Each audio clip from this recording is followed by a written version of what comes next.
Buenas tardes. Cierra la puerta. Damos comienzo a la mesa de proyectos Cultura contra la desigualdad para la inclusión y transformación social.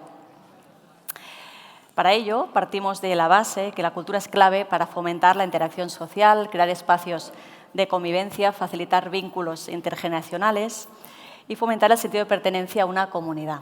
Y para ello es esencial darnos el tiempo necesario para hablar de contextos y condiciones necesarias para el desarrollo de prácticas que garanticen el derecho a la cultura a todas las personas, sin dejar a nadie atrás y sin excepciones. Es un lujo compartir espacio con personas, representantes de proyectos que nos recuerdan que la cultura es un espacio de posibilidades para crear nuevas formas de relación con el entorno, otras formas más justas, más sostenibles y más inclusivas. Nos acompañan esta tarde Nathalie Camoles, en representación del proyecto Includanza, de Palencia, impulsado desde la Fundación Sant Cebrián, Esther Vallejo, del proyecto La Banda de Integración, nacido de la agrupación musical de Almonacid de la Sierra, Zaragoza, Aitziber Urtasun, con el proyecto Retratos Mujeres ante el Espejo, desde la Fundación Museo Jorge Oteiza, Alzuza, Navarra, y Juan Sobrino, en representación del proyecto Te leo para que me cuentes, desarrollado en la Biblioteca Municipal de Soto del Real, en Madrid. Empezamos con la presentación de cada uno de los proyectos y empiezas tú, Nathalie. Nathalie es artista multidisciplinar y coordinadora del proyecto. Adelante. Buenas tardes a todos. Muchísimas gracias por la oportunidad de estar en un foro donde hay tantas experiencias y tantos proyectos interesantes y sobre todo inquietudes que compartir, ¿no?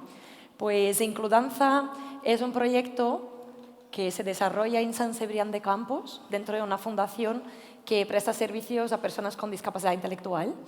Y es un proyecto de danza donde nosotros, a través de las artes escénicas, hacemos un trabajo comunitario, inclusivo y colectivo. ¿Cómo surgió Includanza? Yo, además de artista multidisciplinar, soy educadora social y cuando hice la carrera pues desarrollé mi TFG con este nombre y con este proyecto de dar protagonismo a las personas con discapacidad, porque como bailarina profesional veía que era un lugar maravilloso de experiencia y quisiera que las personas con discapacidad, que generalmente lo vinculan desde un lugar pasivo, ¿no? Son siempre invitados para ir a actividades, invitados a ir a espectáculos, pero por lo menos en Castilla y León, en Sant Cebrián y en Palencia difícilmente ves un proyecto de arte inclusivo.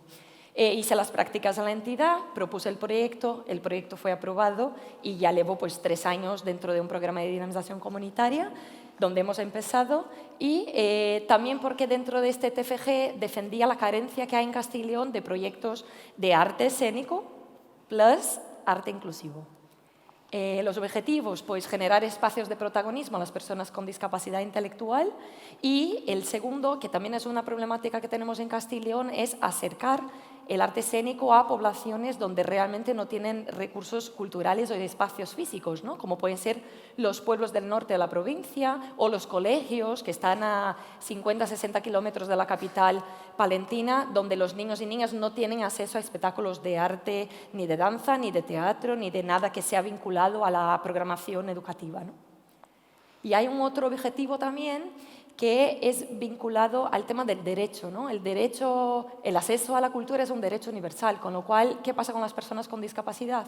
Porque ellas no son contempladas a que también participen de proyectos vinculados con la profesionalidad de la enseñanza artística, que no dejemos que el proyecto sea solo vinculado al ocio y al tiempo libre, que es generalmente cuando trabajamos con personas con discapacidad, donde las encajamos vinculado a la danza y sino darles una formación y darles la oportunidad de subir a un escenario y defender propuestas artísticas que son muy contundentes. En nuestro caso, pues el formato son creaciones artísticas.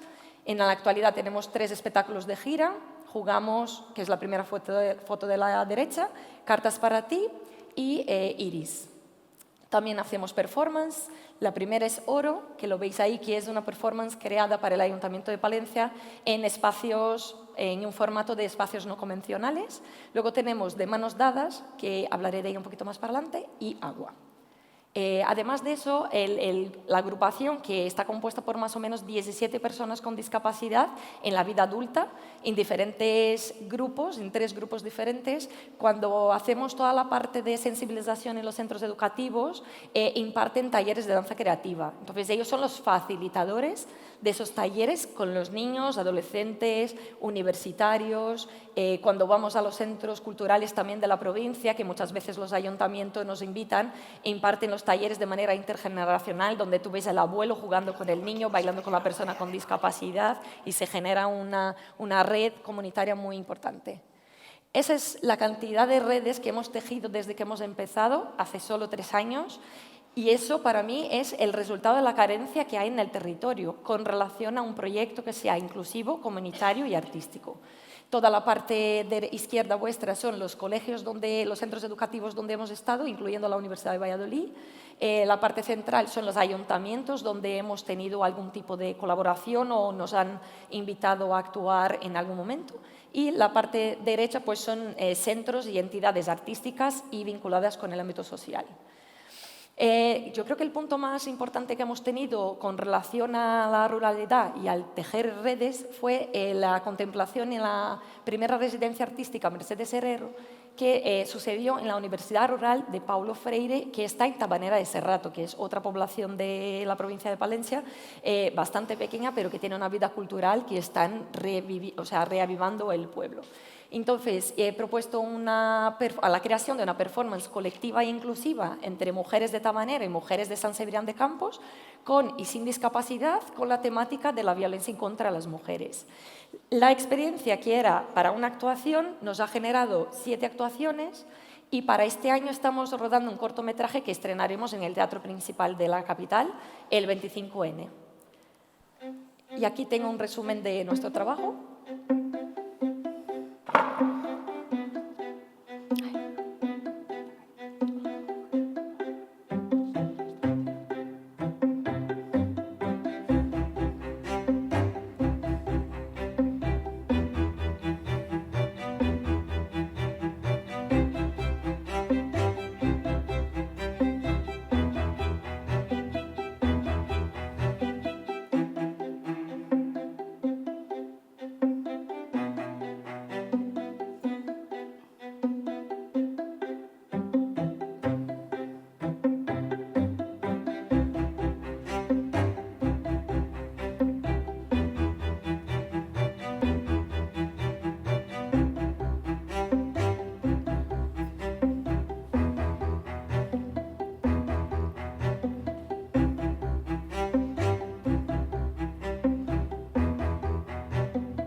Bueno, y muchísimas gracias.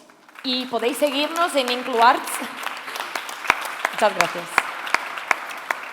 Bien, seguimos con Esther Vallejo, con el proyecto La Banda de Desintegración. Esther es cantautora y percusionista y profesora de música. Adelante. Bueno, muchas gracias. ¿Se me escucha? ¿Sí? Hola. Bueno, si no, grito un poco. Buenas tardes, yo soy Esther Vallejo y vengo a presentar el proyecto La Banda Desintegración. Es un proyecto de inclusión gestionado y creado por la agrupación musical de Almonacid de la Sierra. Lo primero os quiero contar un poco sobre mí, aunque ya lo ha dicho Marta, pero yo soy profesora de percusión, de lenguaje musical en esta agrupación y luego también soy cantautora y percusionista. En mi música y en el último disco que saqué, que se llama La Fresca, pongo en el centro a las personas que viven en el mundo rural y yo creo que por eso también, aunque soy de Zaragoza, me gusta trabajar en los pueblos. Os pongo un poco en contexto con el pueblo en el que trabajo, que es Almonacid de la Sierra, es un pueblo de Zaragoza. Vale.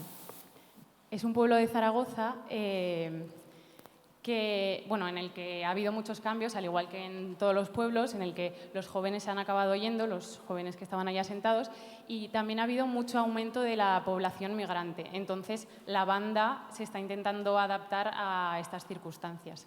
La banda es un pilar cultural, es algo que ha estado siempre en el pueblo, bueno, desde 1914, que ya llevan unos cuantos años, y es de todos para todos, tiene ese objetivo, ¿no? Como formar parte de la vida de todas las personas que habitan el pueblo.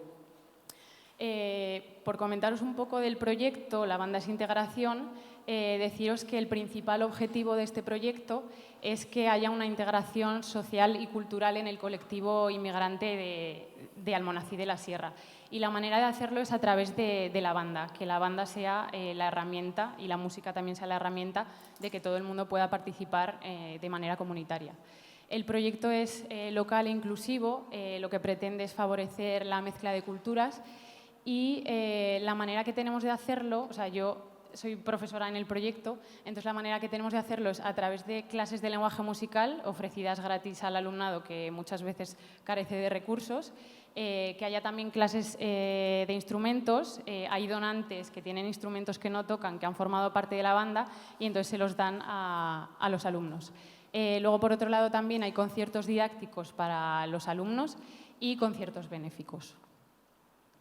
Lo que se intenta ofrecer a través de la banda a nivel local es que la música sea algo de todos para todos.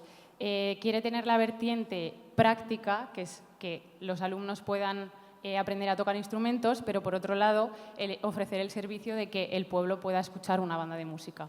Luego también tiene la parte intergeneracional e intercultural, que es que población de diferentes culturas y diferentes edades pueda formar parte del proyecto. Y luego la parte de supervivencia de la banda, porque en muchas bandas de pueblos pasa que como la gente se acaba yendo, pues se queda, o sea, la banda sin músicos no es banda. Entonces lo que busca es que la banda sobreviva. En la parte institucional se favorece el arraigo de la población y los asentamientos y también la banda realiza un trabajo en red, colabora con diferentes instituciones como el colegio, los servicios psicosociales de la comarca y los servicios de salud. Y luego en la parte profesional, que es la que a mí me atañe como profesora, motivan mucho en lo comunitario y en ser parte del proyecto, por eso estoy aquí yo también hoy. Y luego también ofrecen un salario digno y de calidad y eso hace que los profesionales queramos quedarnos en el proyecto. Los beneficios que tiene para el alumnado, que al final son los mayores interesados en este proyecto, pues tienen en cuenta la parte de comunidad y la parte musical. Por ejemplo, por mencionaros algunos, pues el sentido de pertenencia y la alternativa saludable frente al ocio digital, porque es verdad que muchos de estos alumnos están todo el día con el móvil y con las redes sociales, entonces la manera que tienen de comunicarse con el resto del pueblo es a través de la música. Y para que veáis un poco cómo hemos desarrollado el proyecto, una de las cosas a destacar de esta parte es que como los padres y madres de los alumnos, como son árabes, no tenían, bueno, muchos de ellos no hablan español, no hablan castellano. Entonces la manera de comunicarnos con ellos ha sido redactar cartas en árabe, o sea, hacer como la traducción del castellano al árabe para que pudieran tener esa parte de información bien cubierta. Y luego el colegio, como muchos de los alumnos van al colegio, ha sido el colegio y los profesores y profesoras del colegio los que han ayudado a que esta vía comunicativa funcionara. La evaluación de todo este proyecto, que lleva realizándose 2 años, es intentar ver cómo han ido las cosas a final de curso. También durante el curso hacemos reuniones continuadas, haciendo un seguimiento de los alumnos para que no se nos vayan. Y luego también hay acciones pensadas para recuperar al alumnado. También hay una cosa muy importante que es entender la cultura, porque había momentos que era como que veíamos que los alumnos no venían a clase y no entendíamos por qué. Y luego de repente era que era el Ramadán. Entonces hay muchas cosas culturales que tenemos que anticiparnos y entender para que los alumnos se quieran seguir quedando. Y luego la parte final serían los nuevos retos, pues seguir a tope en las redes sociales, que haya una continuidad en el alumnado, intentar preservar eso. Por otro lado, pues tener subvenciones, ingresos para que el proyecto sea viable y no lo perdamos. que el alumnado tenga referentes, que tenga iguales, que vea tocando instrumentos para que quieran seguir apostando por la música, buscar aliados, como por ejemplo intentar crecer en crear redes de escuelas musicales rurales y luego también que sea potenciable en otros lugares. Y para acabar, quiero leeros una frase muy bonita, que es: hacer música es tener presente a los otros en todo momento. Por eso ensayar no es solo un ejercicio de música, sino también de humanidad. Un ejercicio que te hace sentirte menos forastero y más en casa. Gracias.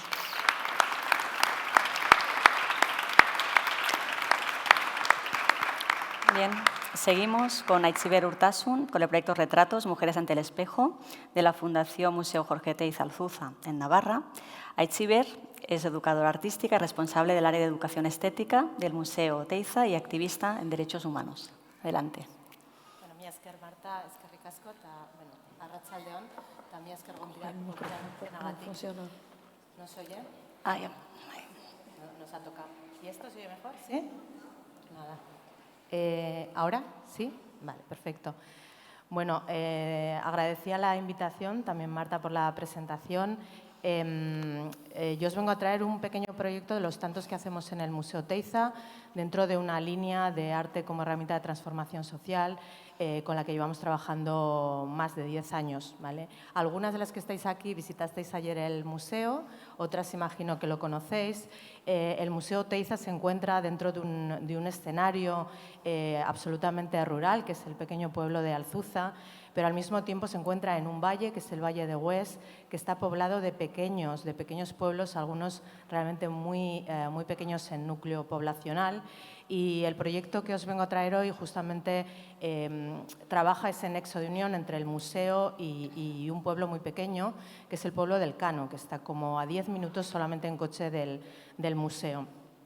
Es importante también que pensemos que, aunque estos pueblitos están muy cerca del museo, muchas veces no hay transporte público para acceder hasta el propio museo. Por lo tanto, uno de los ejes más importantes de este proyecto es un concepto del que hablamos con Marta, lo he hablado en muchas ocasiones, que hace mucho tiempo que trabajamos en museografía, que es el concepto de museo líquido. Es decir, ese museo que no solamente es receptor de públicos, sino que también es emisor de actividad en su propia comunidad. Para mí una imagen que representa muy claramente este concepto es esta que os traigo, ¿no? Ayer algunas subisteis con el autobús o con los coches hasta el museo, desde estas carreteras que son como, bueno, como raíces, ¿no? que unen el edificio de Oiza con el propio valle, pero para mí no son solamente carreteras de subida, sino también son carreteras de bajada. Entonces, gran parte de los proyectos que realizamos, como este que os cuento hoy, son proyectos en los que nosotras como educadoras, en este caso es un proyecto que he llevado a cabo yo sola, pero puede haber otras personas implicadas, nos vamos del museo, nos alejamos del espacio físico del museo para llevar al museo, el museo a otro espacio. Este es uno de los elementos claves del proyecto. Otro de los elementos claves del proyecto es esa idea de dar voz a colectivos que se encuentran en un entorno cercano a la propia institución cultural, pero a las que normalmente no se les pregunta ni se considera su opinión. Os traigo esta cita no porque me parezca redonda y perfecta, sino porque es de esas citas que tienen muchas luces y muchas sombras, ¿vale? Cuando trabajamos en entornos sociales, muchas veces hablamos de dar voz a estos colectivos. Yo siempre insisto en que estos colectivos tienen voz por sí misma, es decir, tienen experiencias, tienen criterio y tienen muchas cosas que contarnos. Por lo tanto, lo que nosotras hacemos más que darles voz es permitir que esa voz que la propia sociedad ha ido apagando poco a poco, porque las ha silenciado, les ha dejado en un entorno especialmente periférico, desde donde no se les escucha, les damos la oportunidad de retomar con fuerza esa voz y de alguna manera de que vuelvan a tener la seguridad en lo que quieren contar y lo puedan compartir con nosotras. Todo esto se engloba también dentro de una línea de trabajo que tenemos en el museo que nos marca el propio artista que representa el museo, que es Oteiza. Tenemos muy en cuenta siempre esta cita: la obra de arte no educa. La obra de arte es una herramienta espiritual, decía Oteiza, para servirnos de ella. Y una herramienta, una máquina, no educan. Hay una educación, sí, para servirnos de la herramienta. Cuando traigo a colación esta cita, lo que quiero decir es que a veces en los museos nos agarramos demasiado al objeto o artefacto, a la propia obra de arte, a la sala expositiva, sin olvidarnos de que nuestro campo, el educativo, es un campo en el que la obra de arte es una herramienta y la podemos utilizar como queramos, le podemos dar la vuelta e incluso repensarla desde un pensamiento más actual que no tiene por qué ser el del propio creador o creadora. Y el último eje dentro del proyecto es el cuestionamiento de género. El proyecto ha sido realizado en una residencia, que es la Residencia Elcano, que es una residencia exclusivamente de mujeres, mujeres con discapacidad psíquica y con discapacidad física también, en algunos casos evidentemente combinados. Todas las personas que han participado en el proyecto hemos sido mujeres, desde ellas, también sus terapeutas, también la trabajadora social, absolutamente todas hemos sido mujeres, somos mujeres y por eso consideramos que podía ser interesante que esa obra como punto de partida representase también a una mujer y tomamos como punto de partida este retrato que tenéis a la derecha, que es uno de los retratos, porque hay varios que Oteiza realizó a Itziar, a su mujer, y este retrato nos ha permitido no solamente reposicionar la figura de Itziar, que es importante y que a veces queda un poco escondida detrás de ese gran artista que fue Jorge Oteiza, sino también compartir entre nosotras nuestras propias vivencias como mujeres. Porque la Residencia Elcano es una residencia un poco particular, no es una residencia a la que estas mujeres vayan a pasar la última etapa de su vida. Es una residencia que se creó hace muchísimos años para acoger a mujeres que en su contexto familiar estaban sufriendo diferentes violencias de género. Es decir, hay chicas que entraron aquí con 17, 18 años porque habían sido abusadas o violadas por hermanos, padres, etcétera, y que en estos momentos tienen 60 y 70 años. Es decir, toda su vida han vivido en esa pequeña residencia y en ese pequeño pueblo. Por lo tanto, este cuestionamiento de género también nos ha ayudado a compartir desde el afecto historias que son francamente muy, muy complejas. No me quiero extender mucho porque ya sé que el tiempo, no tenemos mucho tiempo, pero la estructura del proyecto, que sigue vivo, que sigue en pie, seguiremos trabajando con ellas, es una estructura en la que hemos combinado el propio museo como espacio y la propia residencia.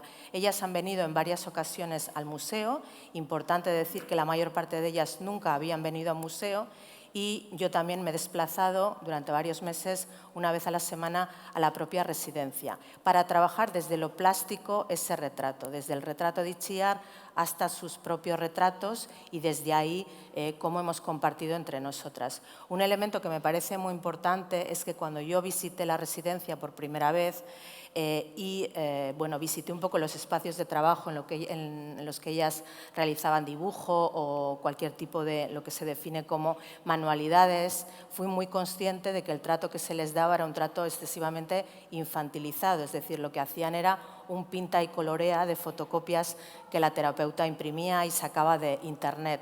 Por eso el proceso plástico también ha sido muy interesante, porque hemos dibujado, hemos pintado, hemos sacado fotografías, hemos intervenido desde muchos materiales y en todos esos procesos, ha habido magia, es decir, han aparecido formas de trabajar que ni la propia terapeuta sabía que ellas tenían dentro.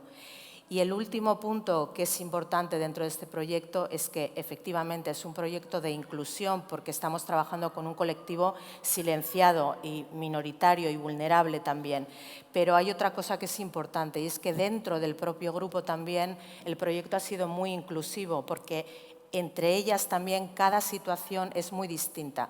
Uno de los ejemplos más claros, y quería traerlo y se lo voy a contar cuando vuelva a verla, es el de Carmen. Esta mujer es una mujer sordomuda, no sabe la lengua de signos, no tiene forma de comunicarse más allá de los gritos, de las sonrisas o de los lloros, solo sabe escribir la fecha de su nacimiento, absolutamente nada más, y con el tiempo la propia residencia y sus propias compañeras la habían silenciado dentro de ese espacio.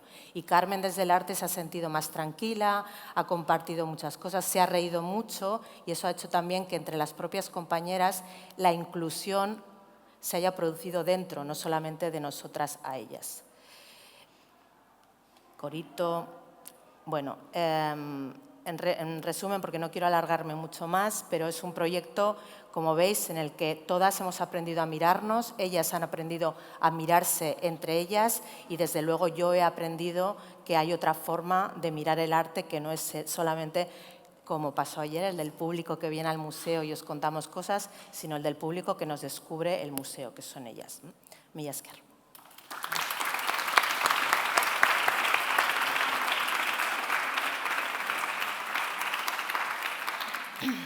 Bueno, seguimos, cerramos la presentación de proyectos con Juan Sobrino, representación del proyecto Teleo, para que me cuentes, desarrollado en la Biblioteca Municipal de Soto del Real. Juan es bibliotecario de la Biblioteca Municipal de Soto del Real y activista de la lectura. Adelante. Hola, buenas tardes. ¿Se me escucha bien? Sí. Bueno, es un placer estar aquí. Muchas gracias al Ministerio por la convocatoria, por la invitación, y un placer compartir esta mesa con todas mis compañeras. Yo vengo de una biblioteca pequeña, una biblioteca municipal que está situada en Soto del Real, que es un municipio al norte de la Comunidad de Madrid, a 40 kilómetros de la ciudad, una biblioteca pequeña, pero intentamos ser muy activa con bastantes proyectos. Entonces vengo a hablar de uno de ellos que, a su vez, está incluido en otro proyecto, ¿no? Que es el proyecto Teleo para que me cuentes, que forma parte de un proyecto que es biblioterapia para mayores. En una biblioteca lo que hacemos es actividades en dos sentidos, para atraer al público a la biblioteca con todo tipo de actividades, de una programación, y sobre todo que con también actividades de lo que se llaman de extensión bibliotecaria, lo que habló de Ciber, de esa biblioteca líquida que se puede llamar transparente, sin paredes. Bueno, lo que comentabas esta mañana, ¿no? Según esa cita de María Moliner, de la que se cumplen 125 años, por cierto, este año, de su nacimiento, ¿no? De cualquier libro en cualquier lugar, ¿no? En cualquier persona, ¿no?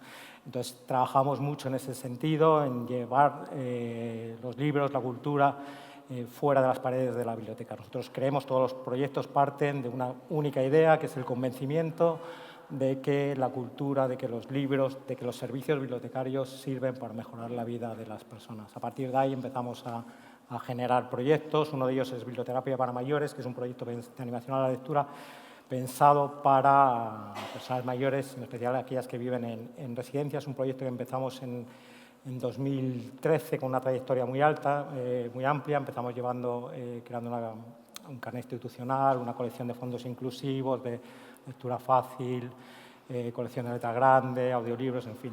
Y pusimos todo ese material a disposición de las residencias. Nos dimos cuenta que no era suficiente con hacer eso, que con todas las actividades que hacíamos no venían ese colectivo, y empezamos también a llevar no solo los libros, sino también la lectura a través de un grupo de voluntarios, ¿no? a las residencias, haciendo una serie de lecturas y programando, utilizando otros espacios como de programación de actividades, ¿no? Entonces, las mismas actividades que llevábamos a la biblioteca las llevamos, en la medida de nuestras posibilidades, a las residencias, desde recitales poéticos, bueno, cualquier tipo de cuentacuentos, cualquier tipo de actividad de animación a la lectura, y entre ellas, pues, un grupo de personas voluntarias que una vez al mes al menos vamos a leer a las residencias. Ahí surge Te leo para que me cuentes, que es lo mismo que hacemos, pero desde los centros educativos. Empezamos a trabajar con ellos ya hace unos años de una forma informal, pero ya desde hace 3 años todos los centros educativos del municipio participan en este proyecto y van a leer al menos una vez al mes. Hay veces que hay institutos, por ejemplo en secundaria, que van una vez a la semana a las residencias. Es esa lectura intergeneracional, esa lectura compartida, ese intercambio de conocimientos, de afectos, porque va mucho más allá de la lectura. Se trabaja contra la soledad no deseada, y que genera unos vínculos, la verdad es que entrañables, en este caso entre los centros educativos, que la biblioteca aporta los libros, también sirve como de punto de encuentro entre los dos lugares, y muchas veces los centros educativos recurren a ellos y a la biblioteca para buscar fondos para llevar a las residencias. Dentro de ese proyecto, bueno, hicimos también un taller, tiene muchas iniciativas, un taller de asesoramiento tecnológico, en el que son los chavales los que se empoderan y una vez a la semana están en la biblioteca para aquellas personas mayores que tienen algún tipo de dificultad en tecnología, pues son los chicos y chicas los que son los que ayudan a las personas mayores.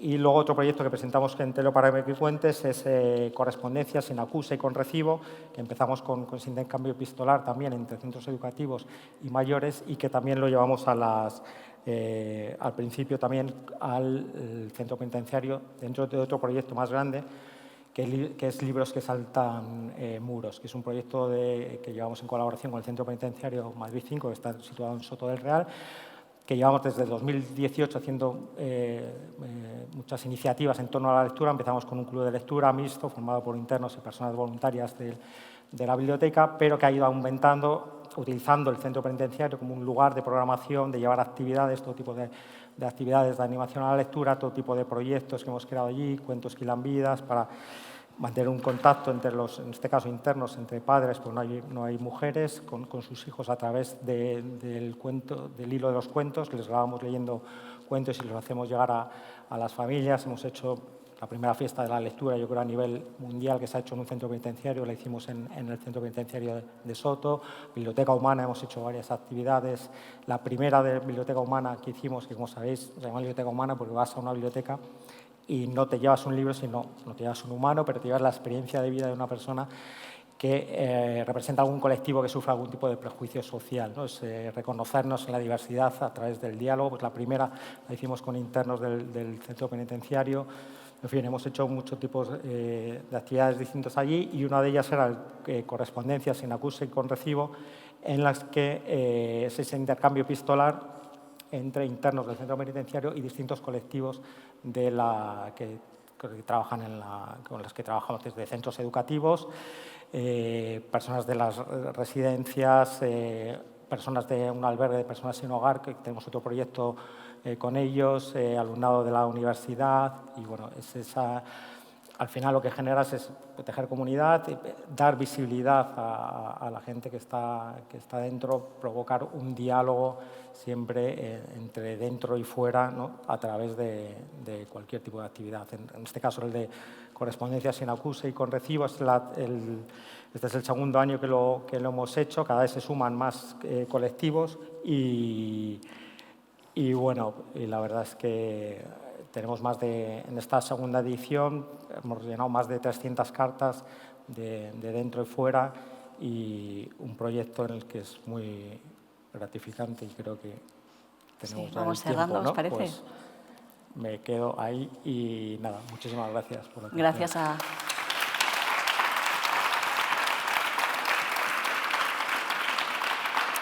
La verdad es que los tiempos son muy justos y hay tantas capas y capas de las que tirar. Vamos a intentar apuntalar algunas ideas. Hablamos de diferentes disciplinas, de diferentes contextos, diferentes colectivos, capacidades y diversidades, pero hay un aspecto común que es la acción comunitaria. Son proyectos culturales de acción comunitaria, ¿no? Y como tales dan respuesta a un contexto determinado, a unas necesidades y retos sociales de vuestros entornos.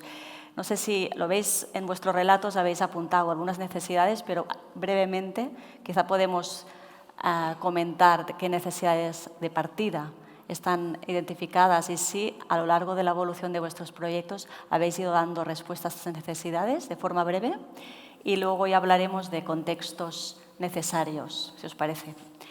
La persona que queráis. Bueno, ¿se me oye ahora? Sí. Vale. En nuestro caso, en este proyecto que hemos traído hoy, realmente no solamente ha habido una cuestión de resolver necesidades, sino de adelantarse de alguna manera a esas necesidades. Porque aunque no lo he comentado, este proyecto surge como surgen muchas veces los proyectos que nos llegan al museo, y es con una llamada para podemos organizar una salida al museo. Entonces, es adelantarte a eso y decir, oye, aquí hay un potencial, aquí hay algo, ¿no? Estas mujeres forman parte de la comunidad, me están demandando algo, pero yo tengo mucho más que ofrecerles, ¿no? ¿Por qué no lo hacemos así? Y entonces, a partir de ahí surge el proyecto de fenomenal, podéis venir al museo, tenemos esto, pero también nosotras os podemos aportar mucho más y a partir de ahí ya es algo bidireccional en el que tú resuelves, ellas resuelven y algo también muy transversal, porque yo creo que en esos proyectos, lo hemos comentado un poco antes en la comida, yo creo que al final aquí estamos hablando solamente una persona por cada proyecto, pero estos proyectos son proyectos que no saldrían adelante sin el apoyo de todo ese contexto, ¿no? En nuestro caso, terapeutas, asistentes sociales, etcétera. Entonces, y las propias participantes, ¿no? Entonces, es resolver necesidades y adelantarse también a ellas de alguna manera. ¿Se me escucha?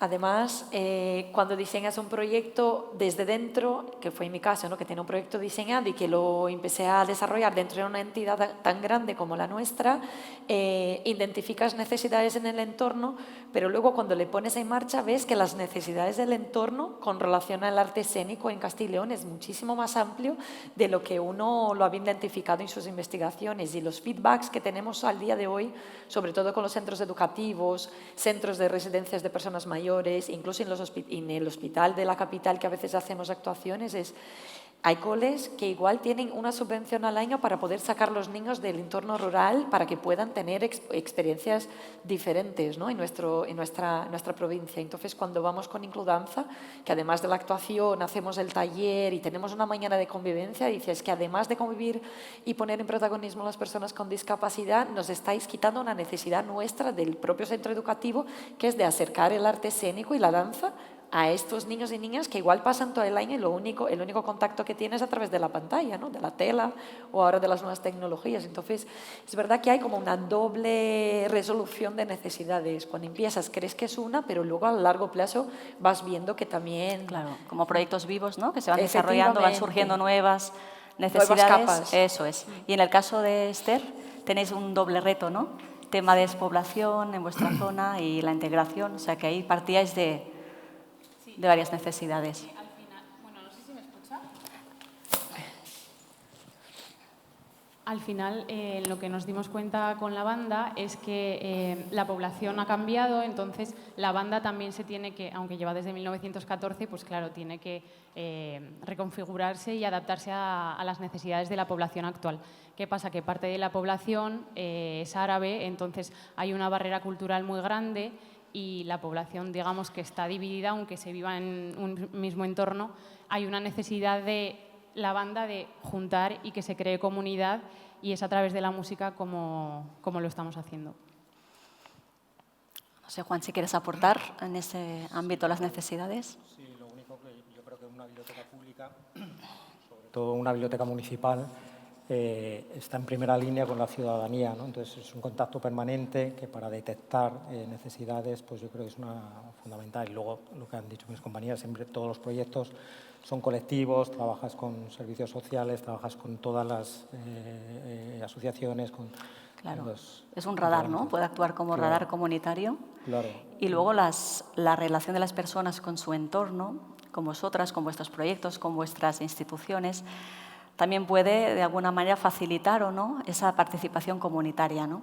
Y si hablamos de participación, podemos hablar de qué contextos se necesitan, qué condiciones son las ideales para el desarrollo de este tipo de proyectos como los vuestros, ¿no? Ahí hemos hablado de enfocarlo, ¿no? Desde dos ámbitos que nos preocupan o ocupan. Uno es el ámbito de la accesibilidad universal, ¿no? Como condición para combatir las desigualdades sociales, esa accesibilidad, esa visión transversal de la accesibilidad en toda la cadena de accesibilidad.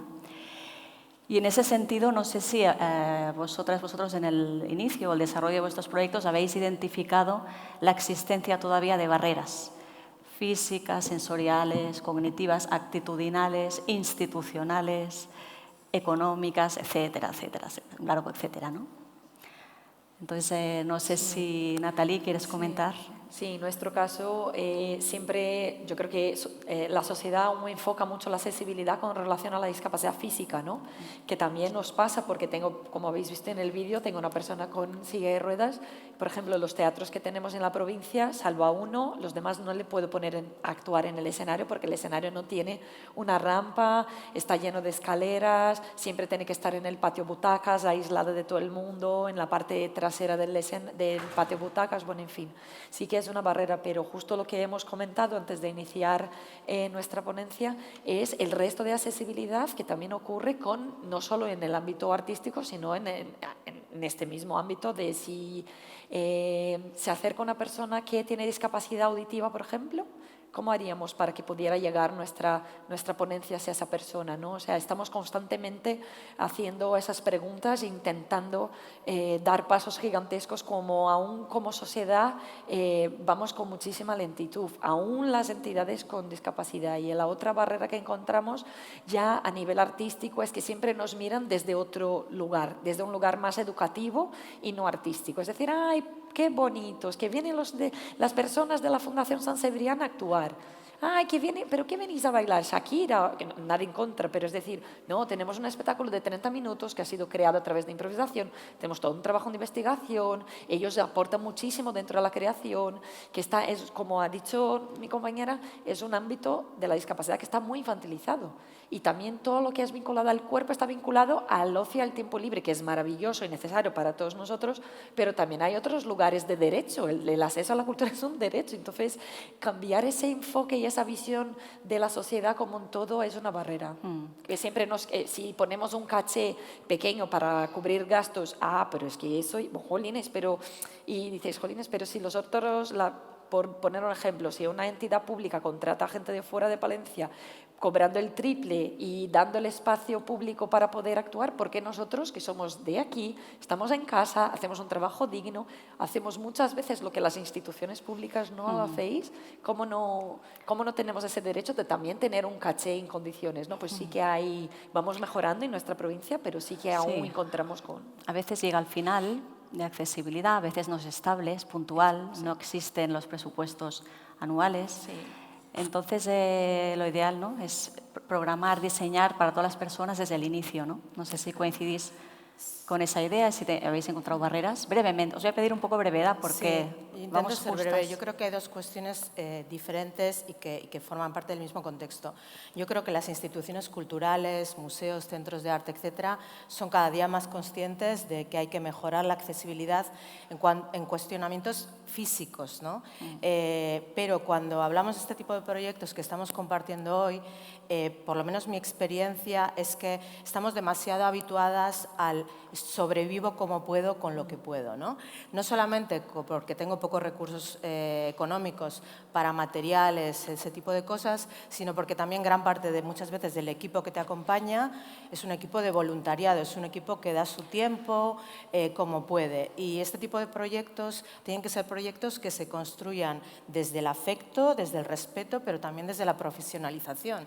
Entonces, si en mi caso, o en cualquiera de nuestros proyectos, si yo en este proyecto tengo la posibilidad de tener una persona que me permita facilitar la comunicación con Carmen, que es sordomuda, me hubiese resultado mucho más sencillo. Pero mi primera reacción es, lo resuelvo como yo pueda. ¿no? Y creo que es importante que intentemos lo resuelvo como trabajar pueda eso. y muchas veces desde la buena voluntad de las mediadoras y educadoras, ¿no? Entonces, ¿qué necesitamos?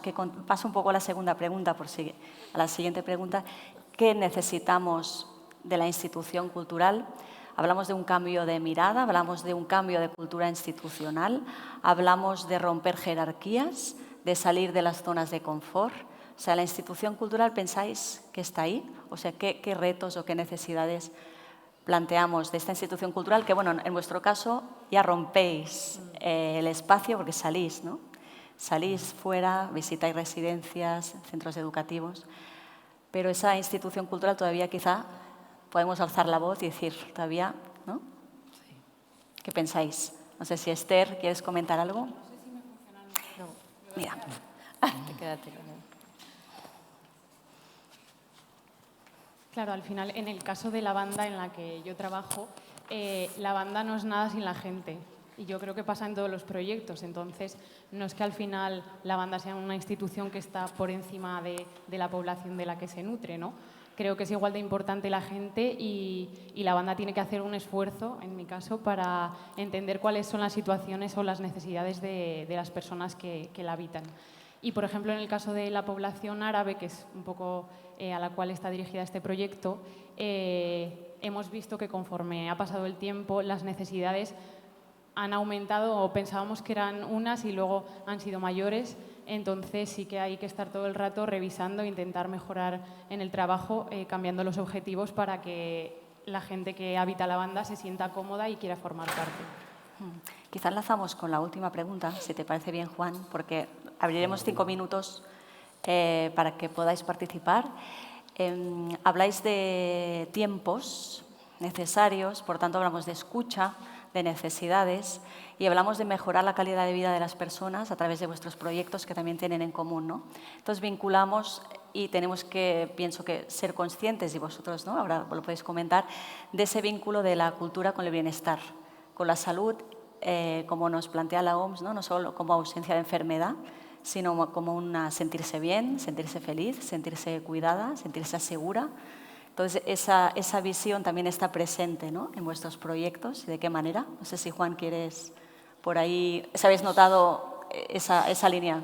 Claro, sí. Es lo que empecé a hablar, ¿no? Nosotros creemos que forma parte del acceso a la cultura y la cultura sirve... Además, ahora, por ejemplo, estamos en un proyecto que es otro proyecto que no está aquí, que es Lecturas que Curan, con el centro de salud, con el propio personal médico para utilizar también determinadas lecturas y determinados tipos de trabajar las lecturas, no estamos hablando de libros de autoayuda, para que son los propios equipos sanitarios los que recetan libros también acompañándolo al tratamiento convencional o sustituyendo en algunos casos al tratamiento. Y estamos metiendo lecturas en un taller, por ejemplo, porque dormimos, sobre insomnio y utilizando solo la literatura para vernos desde ahí, ¿no? En este caso para un determinado proyecto. O sea, yo creo que es algo que ya lo llevamos, ¿no?, dentro, y yo creo que es un papel que ya está asentado, ¿no?, por lo menos en el ámbito cultural. No sé si en el resto de la sociedad se ve así, pero llevamos mucho tiempo en ello, ¿no? La receta cultural cada vez más se va como esa prescripción social de la cultura, ¿no? Ya tenemos muchos proyectos a nivel estatal que están indagando, pero todavía falta transferir buenas prácticas para que suceda más, ¿no? No sé si querías apuntar algo. Sí, yo creo que se está produciendo una evolución muy grande en este sentido y por lo menos en el ámbito de la educación artística, desde los centros de arte o los museos, siempre la mediación y la educación ha sido como el eje que trabajaba en la transmisión de conocimientos. Yo creo que estamos ahora en un momento en el que hemos pasado a ser transmisores de afectos o transmisoras de afectos. Es complementario el conocimiento con el afecto, pero tienen que estar equilibrados. Y creo que ahí hay un salto importante y tenemos que seguir trabajando sobre ello, ¿no? Solo una puntuación, en el ámbito de la discapacidad pasa igual, pasamos de un modelo asistencialista para un modelo social, ¿no?, donde estamos saliendo de la periferia, de los centros que están siempre en la periferia, donde no se ven las personas con discapacidad, y ahora estamos intentando a que pensemos todos juntos en cuál es la sociedad que es ideal para todo el mundo. Y por otro lado, con el proyecto sí que notamos una mejora en la conducta, ¿no?, y en el bienestar psíquico de las personas que participan como pertenecientes a un territorio. Las personas ya les conocen por nombres, apellidos, son artistas, bailarines, danzantes, ya no es, viene la síndrome de Down al cole a hablar, no, ya tienen un reconocimiento. Y se plantean otras formas desde la reciprocidad, ¿no? Sí, ya estamos superando la oferta cultural del servicio para hablar en otras claves. No sé si queréis alguna persona de las que estáis aquí a sumar a la reflexión. Nos quedan, vamos a ser muy puntuales, 3 minutos, 4. Si queréis preguntar, aportar alguna reflexión.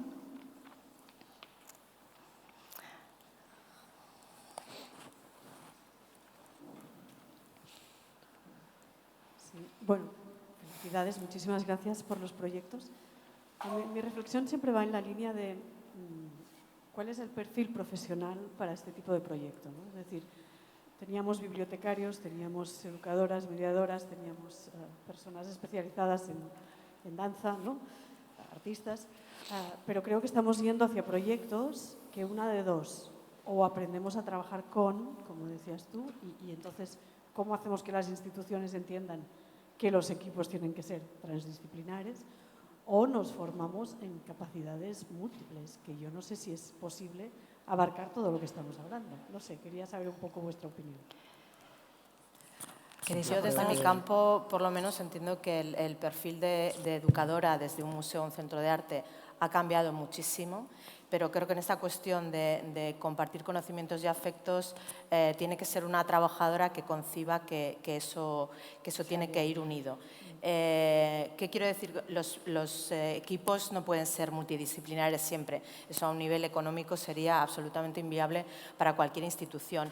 Pero tú sí tienes que saber cuáles son tus fortalezas y buscar proyectos en los que puedas colaborar con un equipo que suple esas partes que a ti te faltan, y es una cuestión de sumas, ¿no? Igual yo me defiendo muy bien, por ejemplo, a un nivel técnico en la plástica, pero no me defiendo muy bien en lo sonoro, pero eso no quiere decir que no planteo un proyecto desde la música, tengo que encontrar mi compañera de viaje. O me manejo muy bien en lo afectivo y en lo psicológico, aunque no sea psicóloga, pero no me manejo bien en otros campos y tengo que buscarlo. Es decir, yo creo que el truco... No truco, es horrorosa palabra, pero bueno, el camino es trabajar de forma transversal con gente que sume. Y eso quiere decir no solo que el equipo sea transversal en la propia institución, sino que se busquen compañeras de viaje alrededor. Sí, yo añado la suma de alianzas desde el principio, ¿no? Y luego trabajar desde el ámbito cultural con otros sectores, ¿no? Si hablamos de cultura y salud, necesariamente tenemos que trabajar con el ámbito sanitario, o sea, tenemos que trabajar intersectorialmente, ¿no?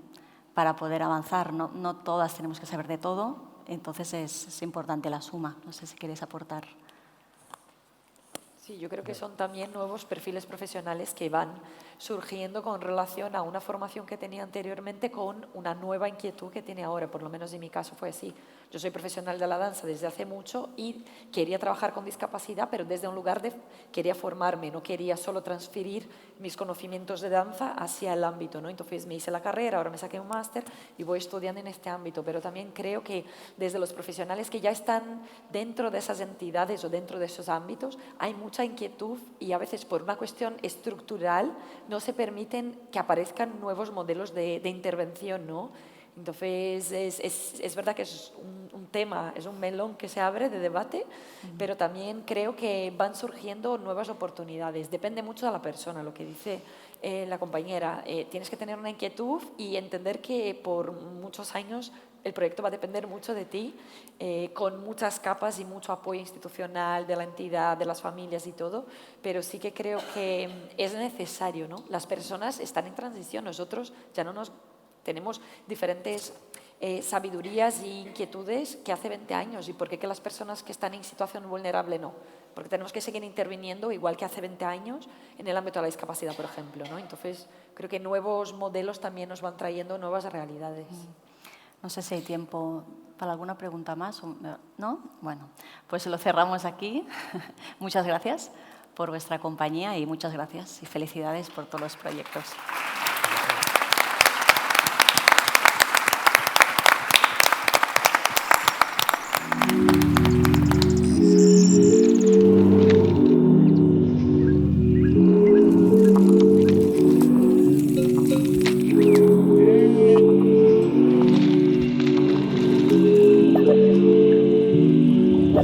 Ay.